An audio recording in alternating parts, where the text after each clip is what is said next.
Thank you all for coming to this talk. I'm really excited to be here. My name is Dorris. I'm a journalist and host of the show Polyglot on WFMU, and I write a lot about art and design and culture and those types of things. I'm going to introduce the panel, and then we're going to sort of get started. Saul Ostrow is a critic and an independent curator.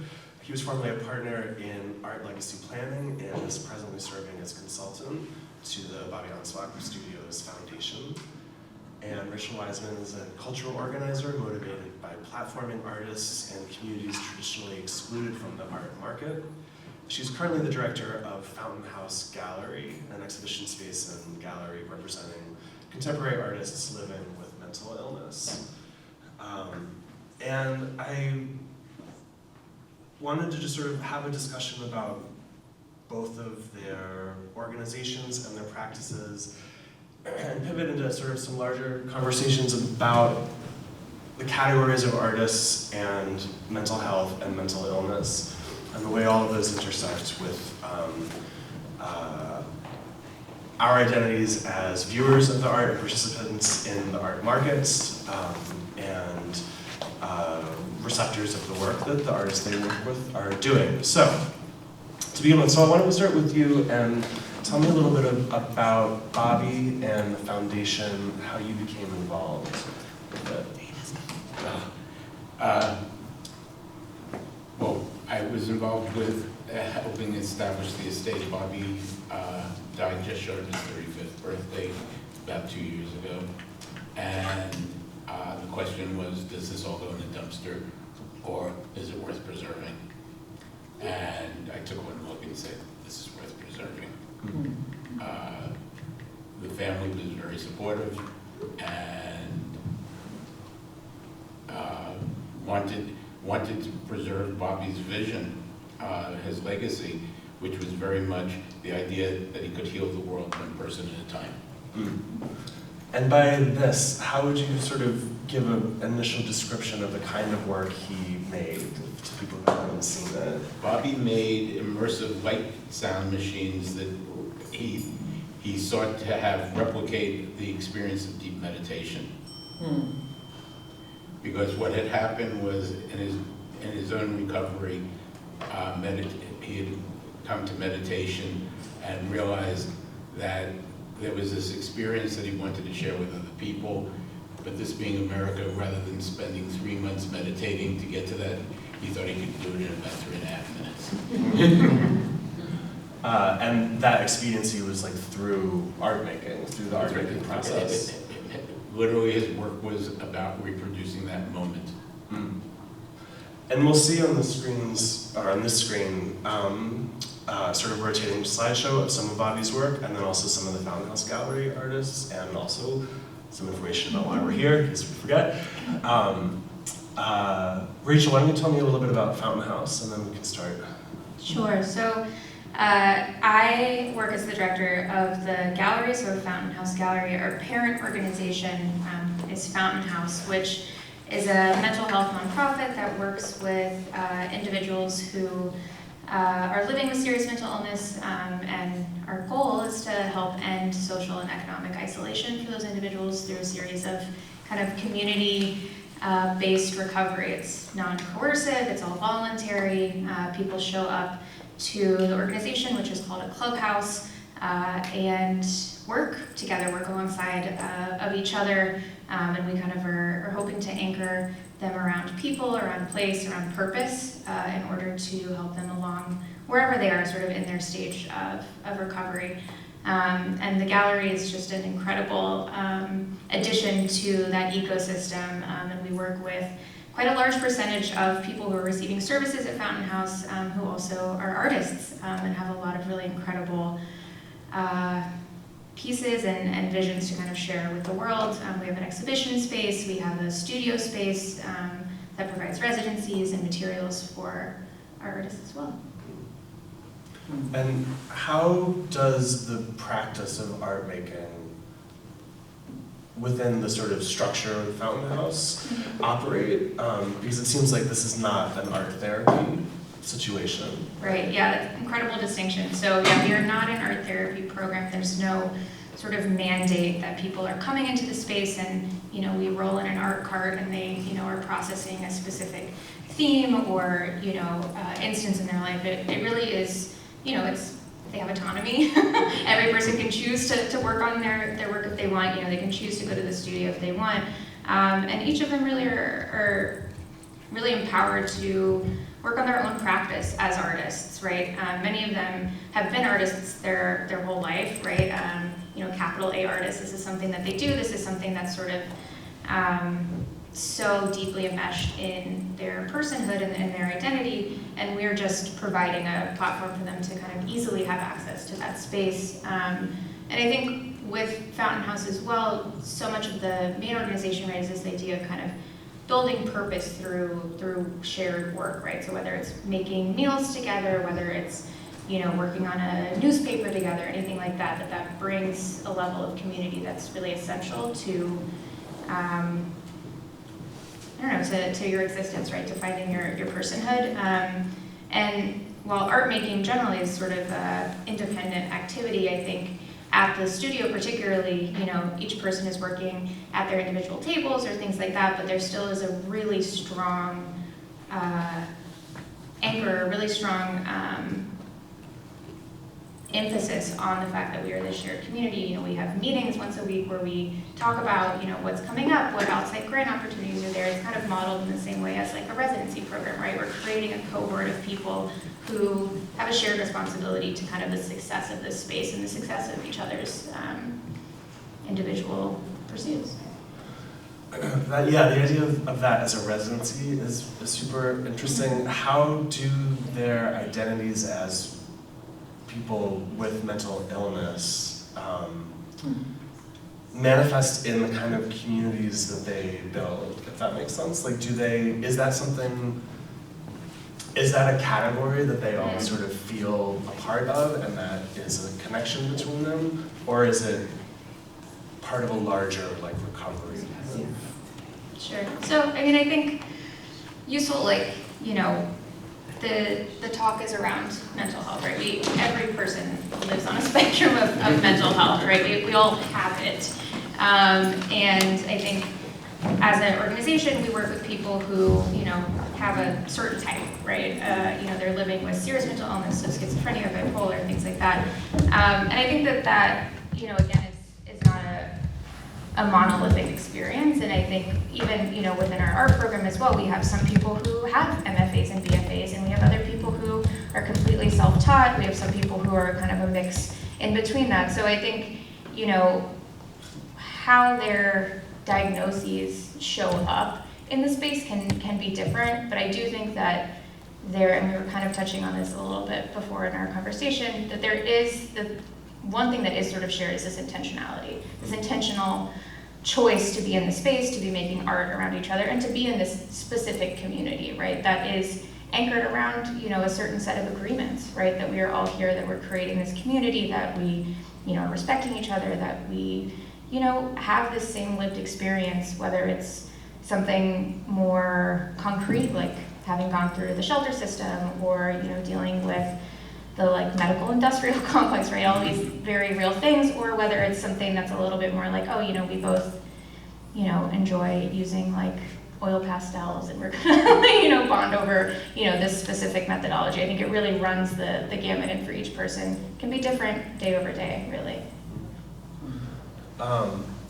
So with Bobby, how did he conceptualize his relationship to mental illness? Is that something that he thought of himself as being a member of a community of? Not, at least from my understanding, and I didn't know Bobby, it doesn't really come up that Bobby's struggles were somewhat different, and Bobby's struggles were somewhat different, and as I said, he wanted to convert that struggle into this sort of shared experience, and which would open people's minds, introduce this notion of well-being. He was seemingly concerned with well-being.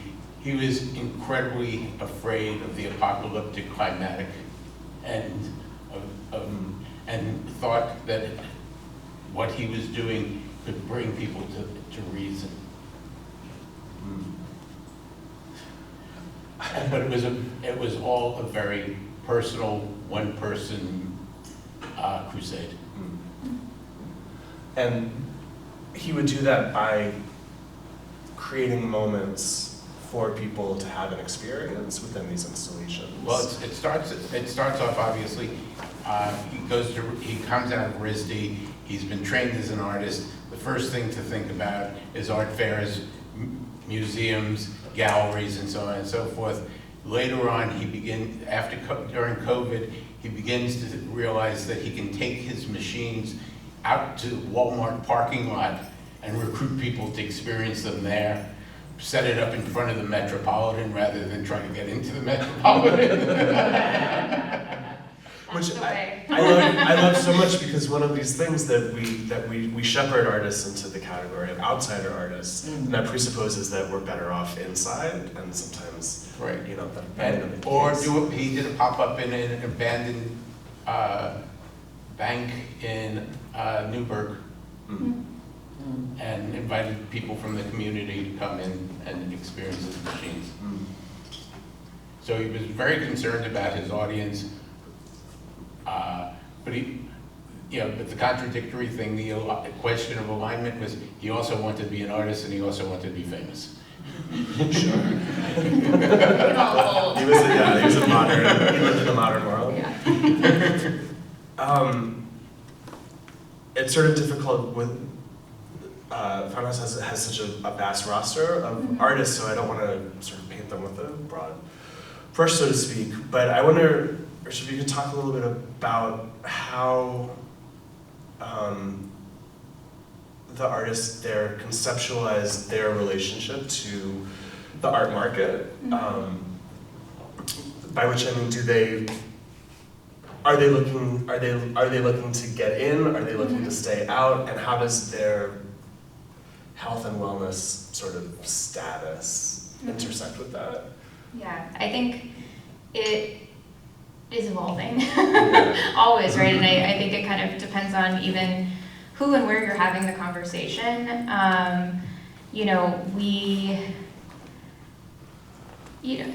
We participate every year in the Outsider Art Fair, and I think that often too is, and I've even asked this outright to the fair directors, of sort of saying, well, what is outside? Like, outside to who, right? And I obviously know from a art canon perspective what definitions of outsider, but I think our participation in it, I kind of even want to investigate a bit more. And is it because some of our artists are self-taught? Is it because they are living with a categorized disability, right? What are the terms in which they're entering this space? And I think again, there's not a fixed answer to that, and I think particularly with outsider as a category is gaining momentum in the art market, and I think as for great reasons.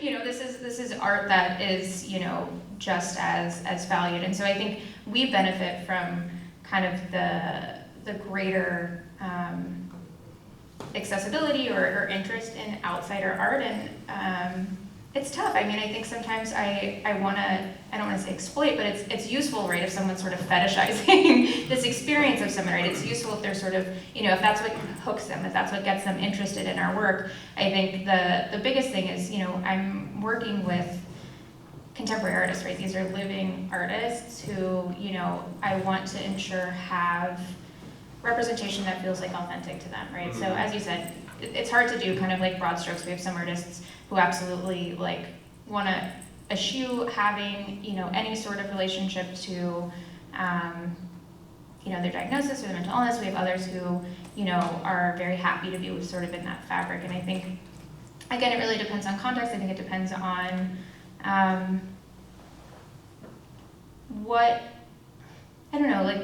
what we can get out of it in a way that doesn't, I don't mean to say something that's so transactional, but our artists also want to be able to sell their work, and I think that is not something that should be shied away from, or not something that should be embarrassing. As you said, it's he also wanted to be a famous artist, right? And I think there's this sort of romanticized idea of artists who are working, in a small studio space, and they're just going to be compulsively making. It doesn't matter if anybody sees it. And I think, sure, that could be true, but I also think artists want to connect with people, right? As any artist does, right? They've made something, they want to create that connection.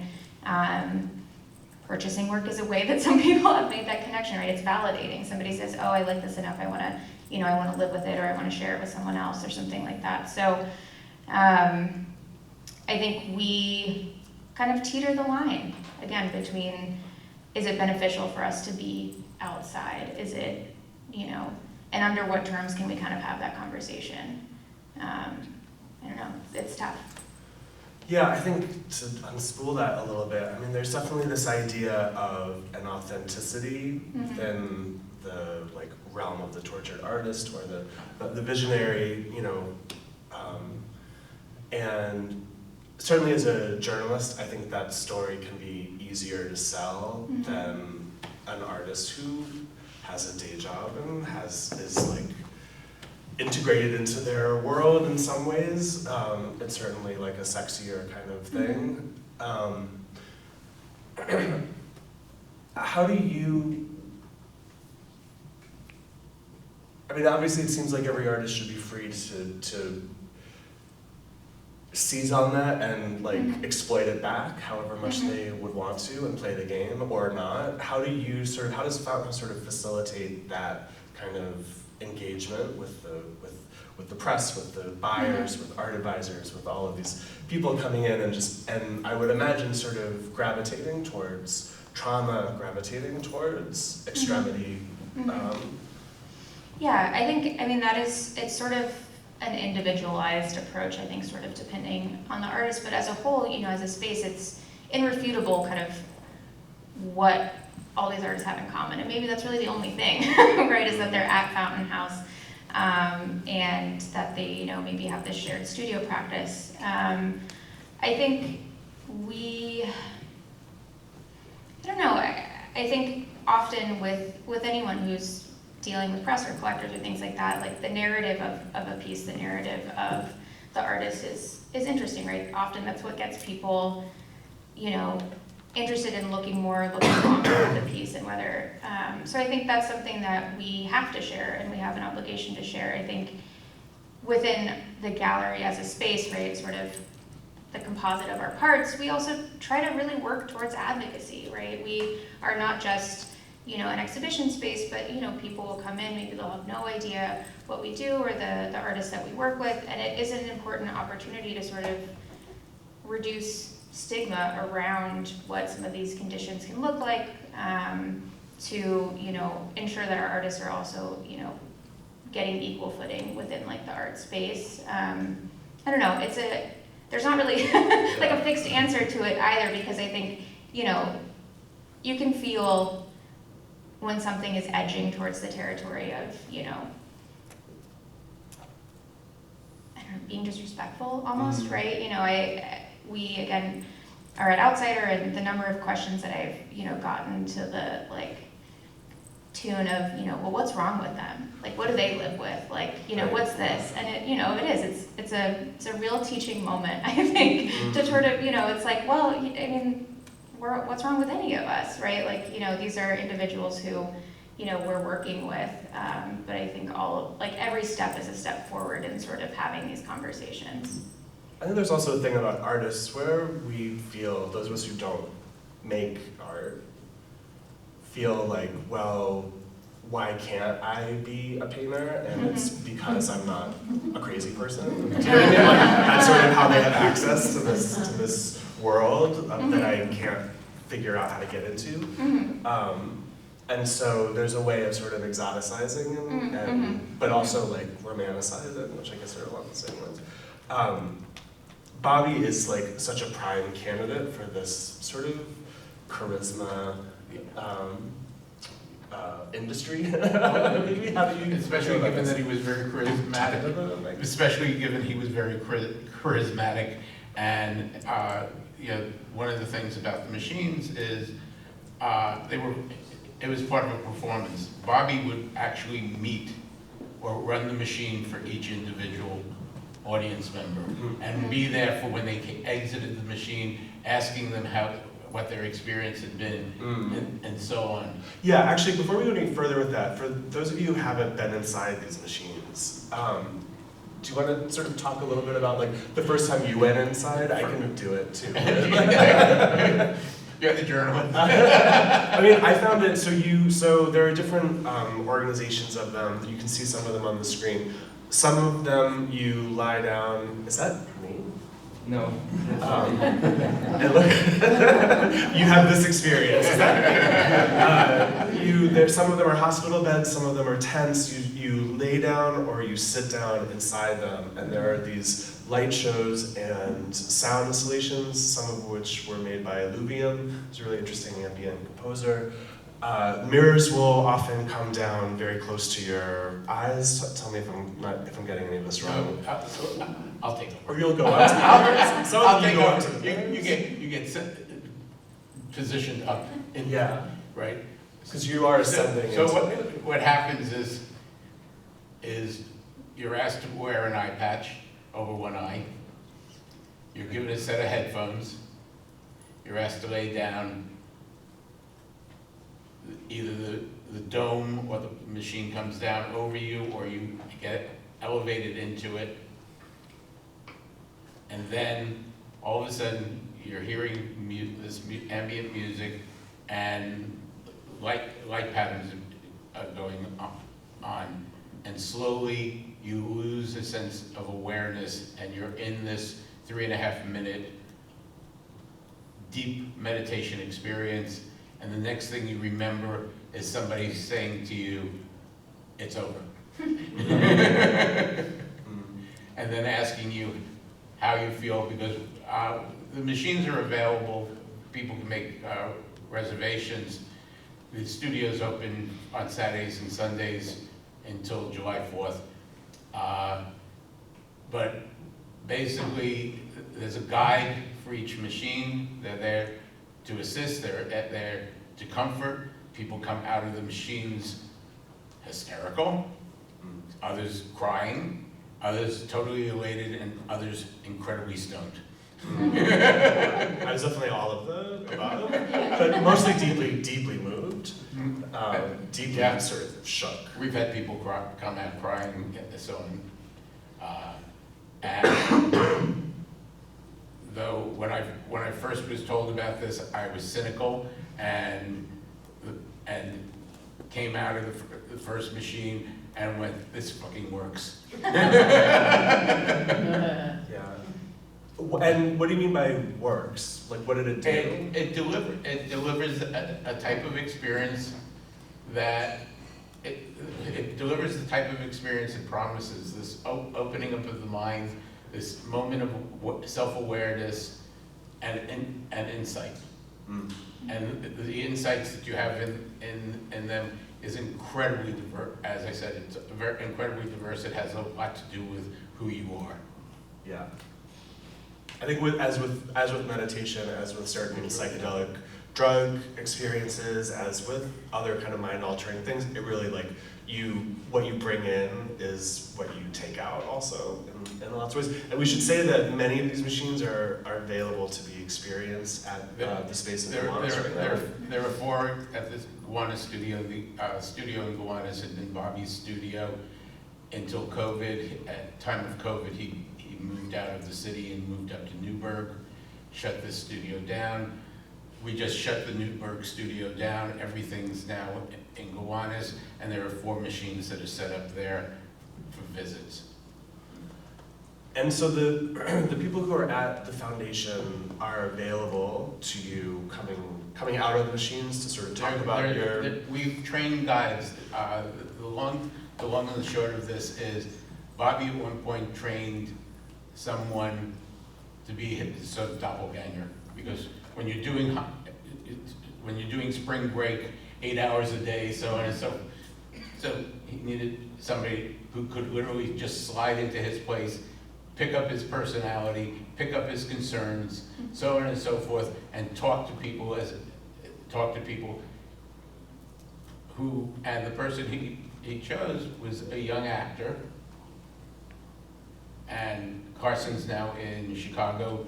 We flew Carson in to do a workshop with the first generation of guides so that they were all trained directly in line with Bobby. And now we're actually going to, this is the second season that we're open, that we've gone into the second generation of guides. And is the strategies that Bobby imparted, are these being imparted as sort of like an oral tradition? Did he write these down? Is there a guidebook to the machines? We're actually in the process of producing the guidebook. Because what the foundation is allowed to do is a lot of things that Bobby wouldn't allow himself to do. So there's intention to exhibit them and so on and so forth. And we would actually train guides at wherever they are. So if we do an exhibition in LA, we would have a workshop, train guides, and have LA-based guides. Are there, it's interesting, I wonder for Fountain House, are you doing similar things, or your curators are the sort of, I don't know whether you have docents, but the people in the gallery, how are you sort of thinking about the way they negotiate with the public their experiences of this work? I know like you've done some installations in public spaces as well, including in Times Square or Herald Square. Yeah, tell me about that. That sort of has a resonance with Bobby. Yeah, absolutely. So I think there's the artist, there's the work that they make, and then there's the public that's going to experience this. And I think it is so fun and beneficial when you can bring that. I know the instance where he brought it to the Walmart parking lot, I was like, I love this, right? It's like, it's out of like the white cube, it's like connecting with maybe people who, would never have engaged with that sort of experience before. And I think there is a component, we really tried to do as many, we're a small staff, but like as many kind of in the public exhibitions, external exhibitions or opportunities for artists as we can. And so last year we did an exhibition in Herald Square for a few days, which was called Yell. And we did kind of a call throughout the entire community, not just people who are in the gallery space, to create visual media, to record stories, to write stories, anything like that. And we created these little kind of like huts, basically, that we projected the videos, the performances, all of the text, the visual media, things like that. And it was really supposed to engage the public to navigate through it, right, and be a little disoriented, right, as is the experience of coming to some sort of self-awareness or living with mental illness, all of these things. So there was sort of a physical component to the participant having a little bit of this disorientation, but it also, a huge part of it was kind of putting it in people's faces, right, and having them have this opportunity. I don't know, it was scrolling at some point, to engage with the lived experience of our population. And I think similarly, we have a space, the second year now will be out on Governor's Island as an organization in residence. Last year we did a series of artist studios, so the public could come in, they could chat directly with our artists, which is both wonderful from a professional development standpoint for our artists, and also, again, something where the public is able to connect with their artwork, the public is kind of having an opportunity to reduce their stigma around maybe some of these conditions, again, depending on how open and comfortable our artists are with discussing that. But I think, too, it's this opportunity to connect, right? It's this opportunity to kind of facilitate these different experiences which maybe exist outside of a gallery context. Have you found that to be successful? I mean, I think one of the things that interests me about these installations is the very sort of fine line between empathy and like exploitation, I guess, right? Like the sort of the spectacle of the trauma, and it would be very, I mean, I as I'm listening to this and think, because I'm a dirtbag journalist. I'm thinking like, oh, it'd be so easy to like sell the story about like what does it feel like to be schizophrenic? You know what I mean? Go to Governor's Island, take the ferry out, and like go through this. And how do you? I'm not saying you should cut that off at the root. Maybe there's something useful to it. How do you sort of engage with that? Step by step. Yeah. Yeah, I mean, I think you're right. The hope, right, is to build empathy. I think that, you know, any opportunity to build shared empathy, I think, you know, is the right step forward. With, you know, I think something that is really crucial, both as our organization, this is like built into our structure, you know, staff, and I've also useful maybe to explain some of our like vocabulary that I've been sharing. I say members. We, you know, we're not a clinical space, so no one, you know, is considered a client or a patient. Everyone's a member, right? And that's also to kind of underscore this shared responsibility that we have for this space together. And so members and staff really work side by side within those contexts. And the gallery, although sometimes this is a little difficult, is, you know, member run in the sense that we, you know, come to consensus around decisions. We really try to make everything, you know, a direction that we're going together. And with that, you know, if you come into the gallery space, the gallery greeter who sits at the front desk, that's one of our artists, right? And when we're out in the spaces in Governor's Island, when we were in Herald Square, all of the attendants, those are also, you know, artists or other people from our community. And I think it's very different to have a conversation maybe with me and somebody, you know, tipping along the line of exploitation or kind of, you know, this, versus having a conversation like one-to-one with someone and looking in their eyes and them telling you about this project. And maybe that's not necessarily them telling you like their life story and, you know, you salivating over this experience, but it is, I mean, I think, again, maybe it's a little self-selecting people who are, you know, willing to participate in these things, but it's a similar thing, you know, you're talking about Bobby being so involved in this process, sort of shepherding someone to this space, being there, almost this like aftercare moment. I think it's a similar sort of thing, like we want to kind of be shepherding people through these experiences. It is interesting because it does, I was listening to you and thinking that the members are doing a sort of, might be doing a certain disclosure of their health status in their association with this, which is something that like we ask various identity groups to do when it comes to art. How's that been? Yeah, I mean, again, I think it depends. I think it's a balance, right? I don't want to say like we're the like crazy gallery, right? Like you don't want to come across that way. But I do think that there are truths about our population and the people that we work with, and I think, you know, I'm biased. I think all of the artists that I work with are incredible, right? I think that they really do have a unique perspective, unique reality that they're bringing to the world and that they're showing through their work. And I don't think that's exclusive to the fact that they, you know, are living with these conditions. But I do think that because of the work that they've had to do, because of, you know, the maybe condensed experience that they've had of, you know, self-navigating these challenges, has influenced their work, and I do think that brings something really special to their perspective. So, you know, again, I think, I don't know, I don't really have an answer. It's going fine. You know, it's like, it's a balance. Right. I mean, it's interesting that your artists and also Bobby have a commonality in their, in that they are in dialogue or relationship, or we're in dialogue or relationship with the idea of recovery, with the moment of recovery, with the experience of recovery, and then with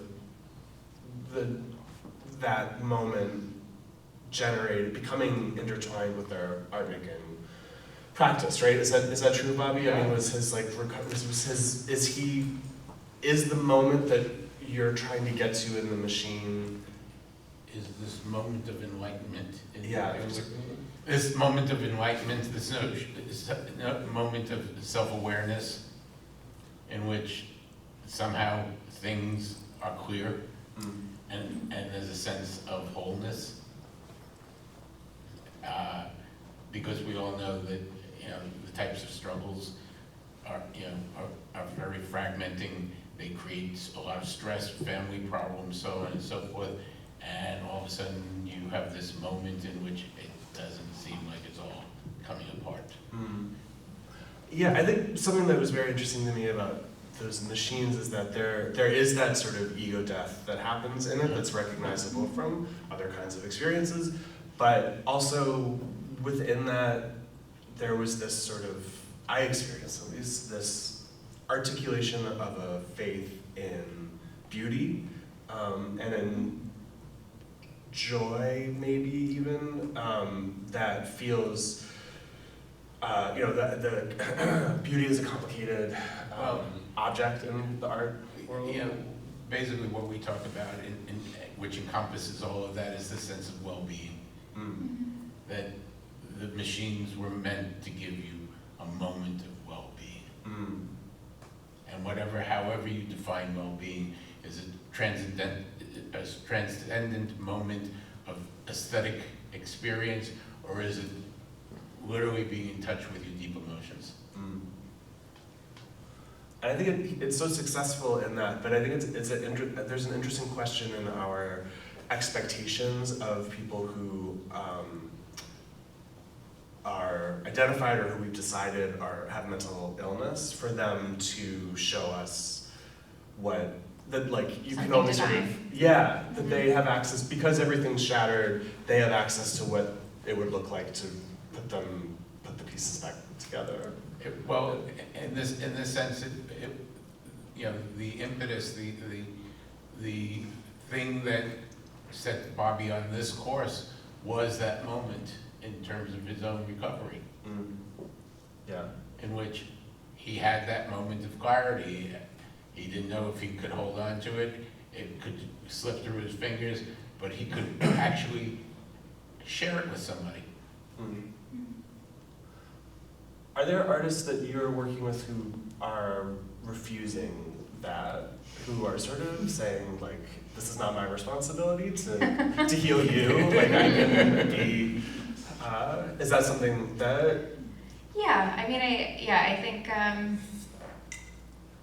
I will say, like, more often than not, I think there's so many layers to this. Like, I think the community that we have created, the community sort of that we sustain within the gallery and Fountain House at large, is about joy, right? It's about finding this connection. It's about trying to share this clarity with others. And again, recovery isn't a fixed path, right?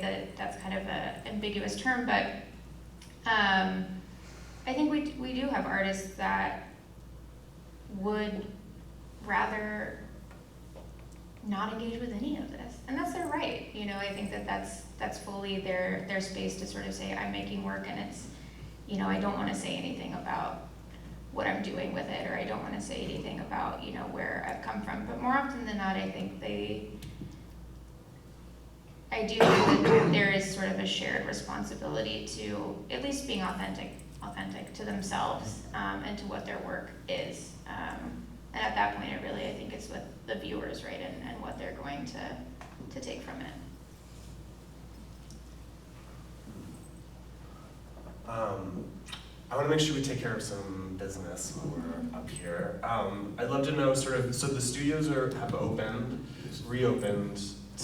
The studios will be open they opened May 4th, and they'll run through July 4th, and then we'll shut down for the intolerable summer months, and hope to reopen in September and October again. And if you go to the website for the foundation, which is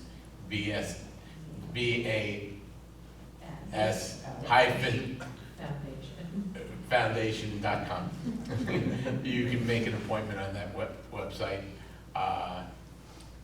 As I said, there are 4 machines. You can test out all 4 of them. They're all quite different experiences.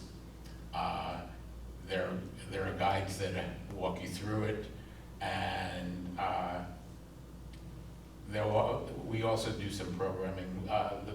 The intention is that the foundation will support contingent practices. So tell me about that. Who are the sort of artists or the work that you're wanting to sort of align? It's not so much artists that we want to. We haven't actually started working with artists. We did one project with artists that was very successful, but we're working with Ash North Compton, who's a meditation, visualization, so on and so forth. And we did a workshop, and we'll be doing another workshop this in June, if I'm not mistaken. And we're beginning to think about how we can support research into this area and support artists working in this area and so on, as well as, because the intention of the foundation is not just to promote and preserve Bobby's work, but also his vision. And in terms of supporting his vision, it has to extend beyond just access to the machines. He made other things besides these machines, or there are 14 machines. There are early machines that are more sculptural, more clunky, less accessible. He started off by making a stop motion animation that dealt with his fears of a climatic apocalypse. Stopped working on that. It was supposed to be 6.5 minutes long. It got to 3.5 minutes. He shot additional footage but never got around to finishing it because he was on to the next project, which was these machines. There are drawings and so on. Some of the images appear by some of his drawings. There were installations that he had done while he was in RISD, but the machine, the 7 years of his professional career were taken up with the machines. yeah, they definitely feel like something a sort of synthesis of lots of his interests. Did he leave plans for machines unfinished? There's one unfinished machine, and there's a machine that is a patent model. Because there is certain design aspects of the machines that are patentable. Is that something the foundation is interested in? We're pursuing them. Yeah. That's the reason we have the model. Like the real putting the mechanical in the machine, you can really reproduce. Well, there's also plans to reproduce the machines and so on and so forth, because these prototypes are incredibly delicate and very do-it-yourself, you know.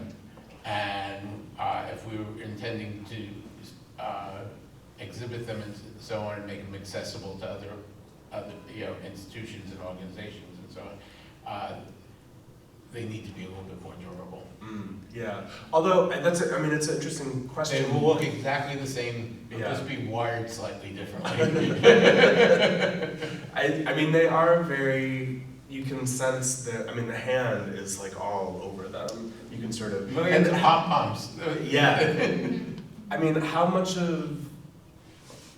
there's the question of sort of Bobby himself and his aura in these pieces, right? That must be something that you're thinking through, how much... We're preserving the aesthetic down to the last dangling, useless wire. Tell me what's on view at Fountain House right now and what's coming up. Sure. So right now, excuse me, we have an exhibition up that's called Boundaries.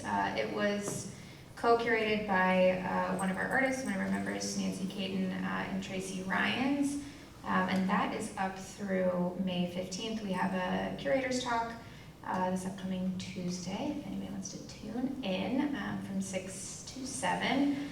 And then at the end of May, we are opening our studio residency showcase, which we do every year, which highlights 13 artists who have, within the past year, had a residency at our studio, either in Governor's Island or in Long Island City. So it's a really fun opportunity too to kind of get a little bit of like a deeper look at some of our artists' practice and their work. And what's the sort of curatorial process here? How does one become a member, and how does one stay a member, I guess? Yeah, so within the organization, as I mentioned before, it's completely voluntary. Oftentimes if someone's exiting maybe an inpatient program, and they happen to have like a good social worker doing like a dispatch plan or something, is going to say, maybe this would be a right fit for you. You apply. The only designation on the application form is a psych sign off that you do have a diagnosis. We don't ask for insurance. Everything's completely free. You don't have to be a citizen. It's like it's very open. It's like if you want to show up and you are committed to being around us, fantastic, welcome in. With the art program, it's just kind of one additional step, which is you spend time with us, you volunteer with us 2 hours a month, and that's really it. So kind of as I was talking before, that there's this like whole participatory element to it as well. So people who are sitting in the front or who are helping me in the basement with inventory, anything like that, are all of our artists kind of doing their like service for to be a part of the program.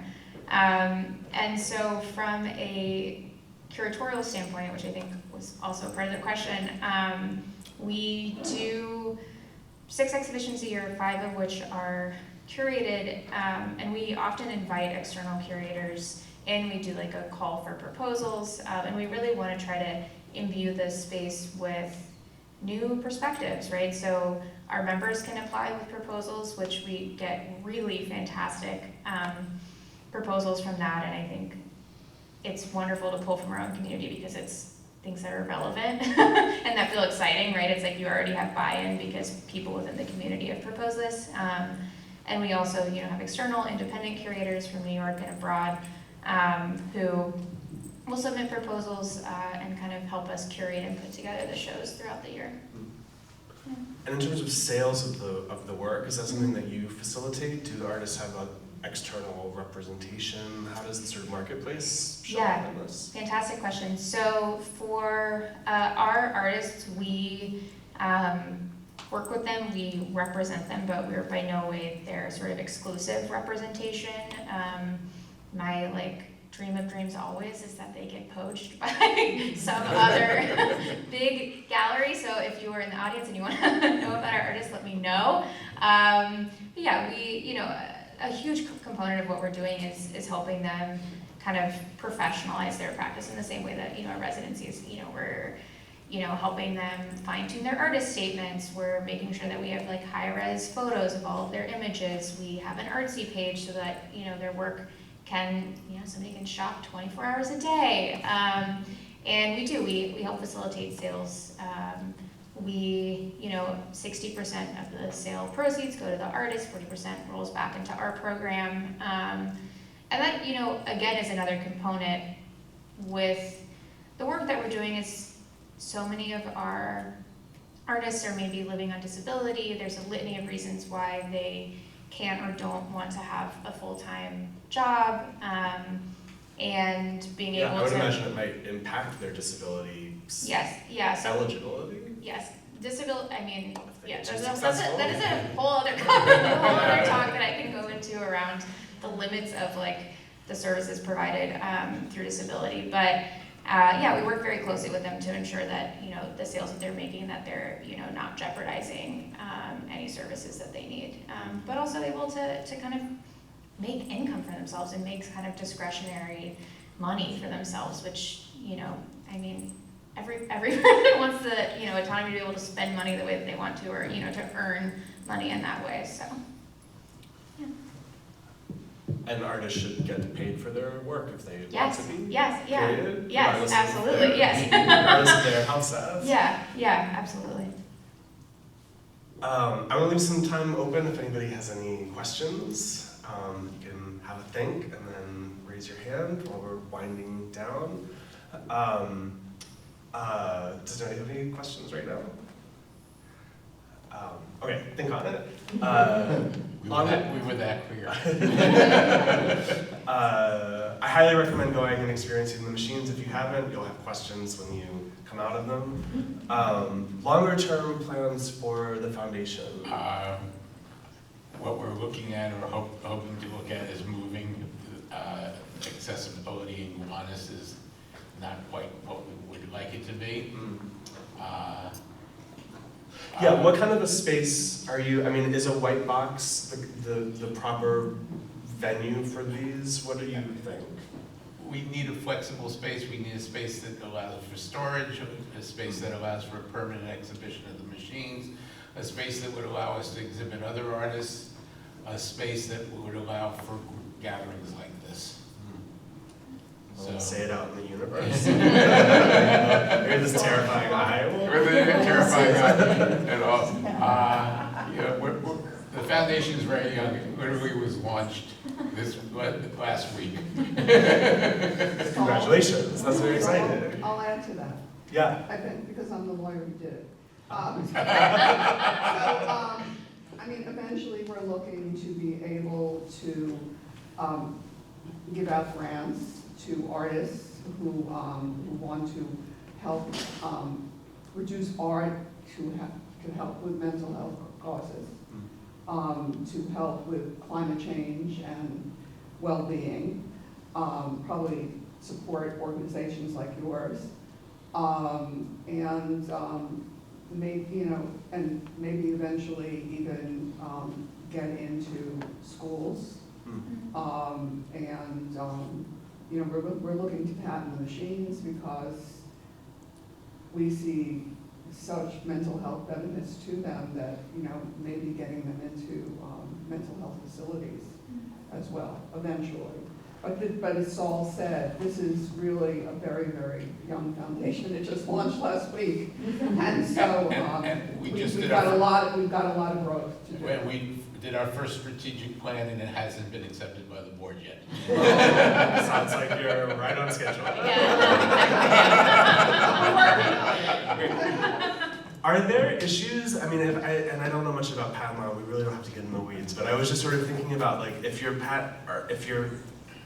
we can't exhibit the patent model until everything's filed. Well, but if you're making mental health claims. We're not making it, the intention is eventually to hook up with people who can do the brainwave scans, who can see if there's any real medical applications here.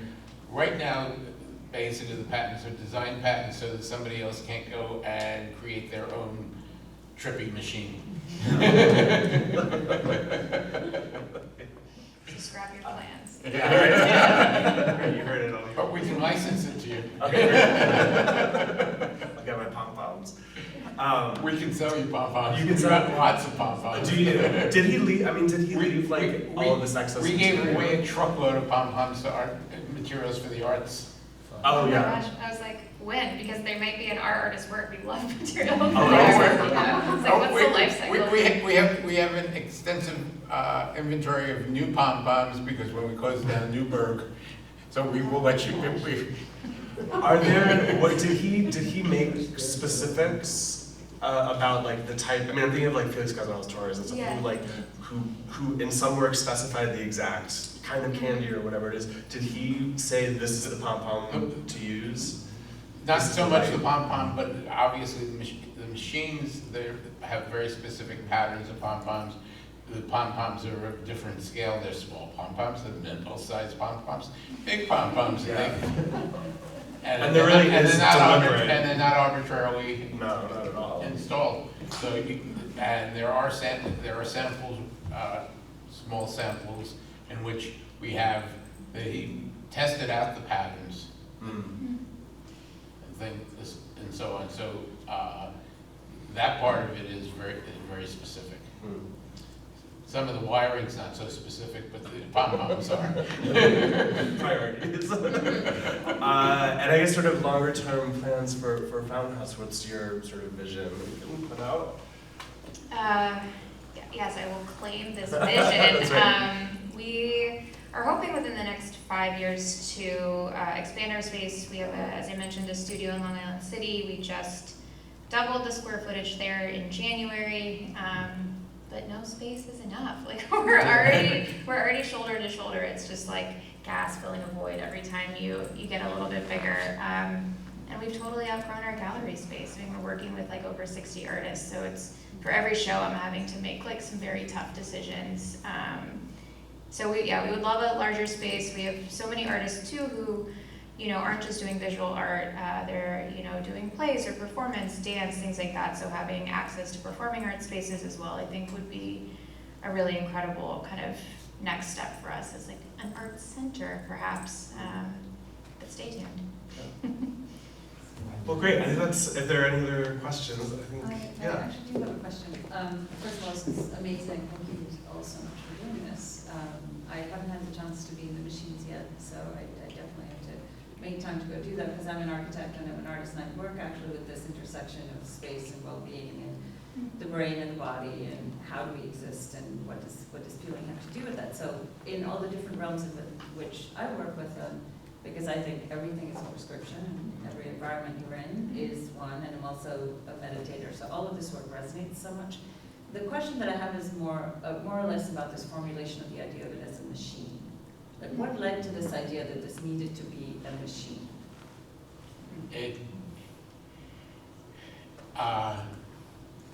As I said, Bobby started them as sculptures and seemingly at one point referred to it as a machine, and that's how it stuck. I see. On the website it says machine one, Yeah. like his personal website, it says like. It says machine, right? Machine. Because there's a long history of architecture as a machine. Right. And whether we look at mechanisms or machines and how are we looking at it, there is certainly the language of a machine doesn't exist in Buddhism or in transcendental and if you take meditation or any of those other things, but there are steps and processes that would allow you to think of that. So in terms of that, the earlier pieces are much more object oriented. These have component structures, operating systems and so on that the earlier works didn't. I wonder if there's something like in like kind of a clinical component, right? Because you say one of them is like a hospital bed, so that it is sort of like maybe a type of, I don't know, a machine that you're going through, right, to have this experience? Or do you think it's? No, right now,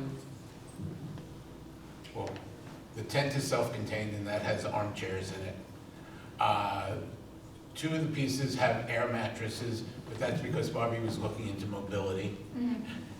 And one machine has a hospital bed, which has only to do with the convenience of being able to raise and lower the user.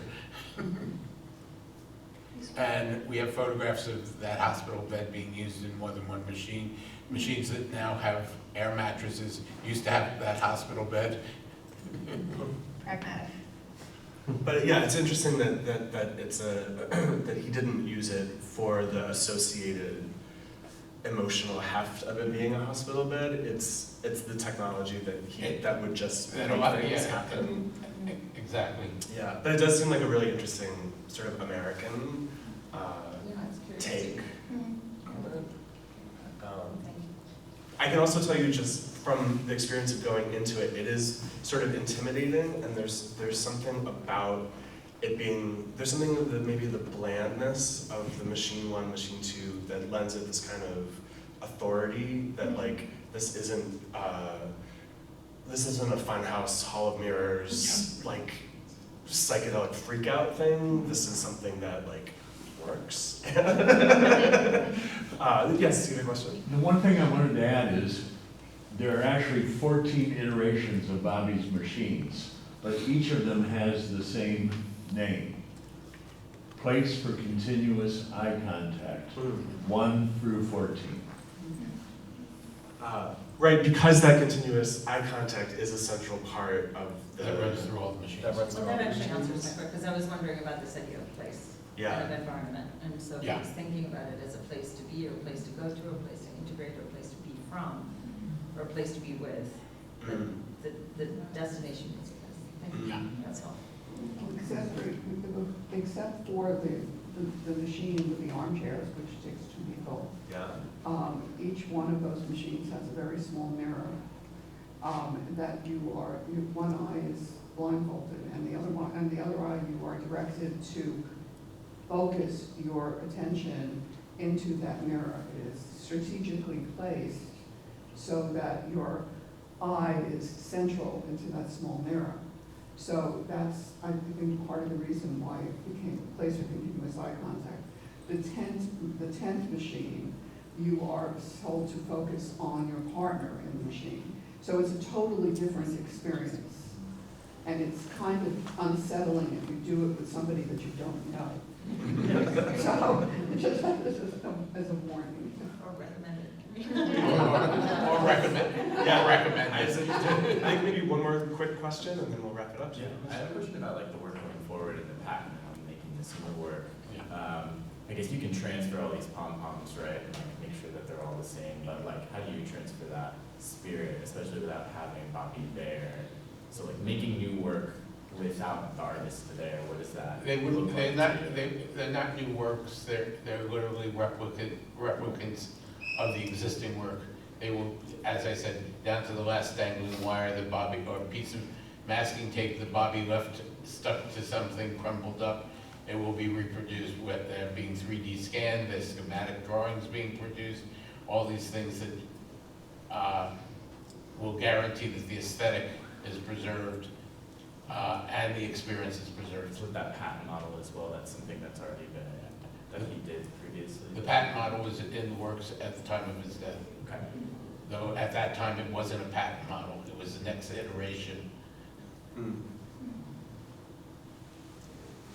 Well, thank you so much, everybody, for coming. It really it means a lot that you showed up, and